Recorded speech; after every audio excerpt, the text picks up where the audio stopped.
नमस्कार, जोहर, प्रणाम। मेरा नाम है रमेश कुमार। तो साथियों, आप लोगों को बताना चाहता हूं कि राजस्थान में एक न्यू पार्टी उभर कर आई है जो कि भारत आदिवासी नाम से जाना जाता है और उनका शॉर्ट नाम आप लोग बाप भी का पुकार सकते हो। तो वही पार्टी उभर कर इस तरह से उनका स्थापना 2019 में हुआ था, लेकिन 3-4 साल के संघर्ष में ही वे किस तरह से अपना रुतबा अपना कायम करने में बरकरार हैं। जो भारत आदिवासी पार्टी का अध्यक्ष राजकुमार राउत है, जो कि 84 विधानसभा से शुरुआती दौर में विधायक के तौर पर चुने गए थे, लेकिन उस स्थान पर जब लोकसभा का चुनाव हुआ तो लोकसभा का टिकट पर राजकुमार राउत ने लड़े और विजयी प्राप्त हुए। और लेकिन विजयी प्राप्त होने के पश्चात उस स्थान पर वो विधायक का सीट छोड़ दिया, जिस कारण से 84 सीट पर अभी विधायक का सीट खाली पड़ा हुआ है। तो वही सीट को भरपाई भरने के लिए इलेक्शन कमीशन ने उपचुनाव करा रहा है और उस उपचुनाव को प्रचार करने के लिए कई पार्टियां उस स्थान पर अपना प्रचार करने के लिए जा रहे हैं, जिसमें से भारतीय जनता पार्टी भी आती है। लेकिन उस स्थान पर भारतीय जनता पार्टी के लोग अपना गुंडागर्दी दिखाने का किस तरह से प्रयास कर रहे हैं। तो आप भले ही आदिवासी पार्टी का विधायक सांसद बहुत ही कम है, लेकिन इनका रुतबा, इनका संगठन इस कदर से फैल रहा है कि भारतीय जनता पार्टी को अपना गुंडागर्दी दिखाने पर उनको विवश कर दिया जा रहा है। तो देखिए किस तरह से भारतीय जनता पार्टी उस स्थान पर गई और किस तरह से अपना गुंडागर्दी दिखाने का कोशिश कर रही है।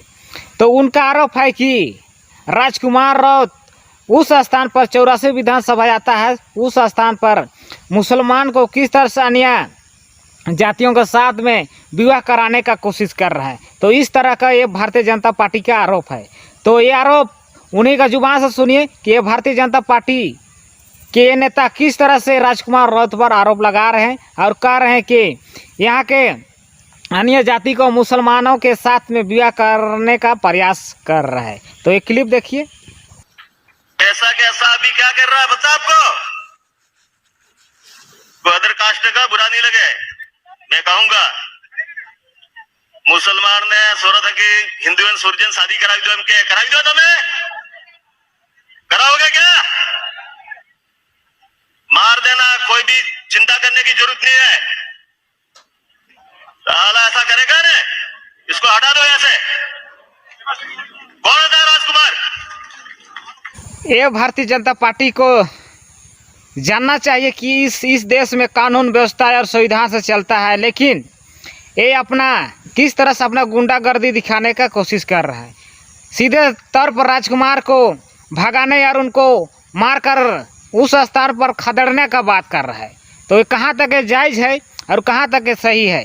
तो उस स्थान पर जितने भी प्रशासन है, तो भारतीय जनता पार्टी से कहना चाहता हूँ कि इस देश में कानून व्यवस्था चीज़ भी बनी हुई है और इस देश संविधान के दायरे में चलती है और जो भी नियम कायदे होती हैं उनके लिए कुछ धाराएं बनाई गई है। लेकिन ये भारतीय जनता पार्टी किस तरह से अपना गुंडागर्दी दिखाने का कोशिश कर रहा है। तो उस स्थान पर जो भी कानून है, पदाधिकारी हैं, उनको इस पर संज्ञान लेना चाहिए और उस भारतीय जनता पार्टी पर सख्त से सख्त कार्रवाई करना चाहिए। तो दोस्तों, आप लोगों का ये न्यू अपडेट कैसा क्या लगा कमेंट में ज़रूर लिखिए। तो ठीक है, और नेक्स्ट वीडियो मिलते हैं, तब तक के लिए नमस्कार।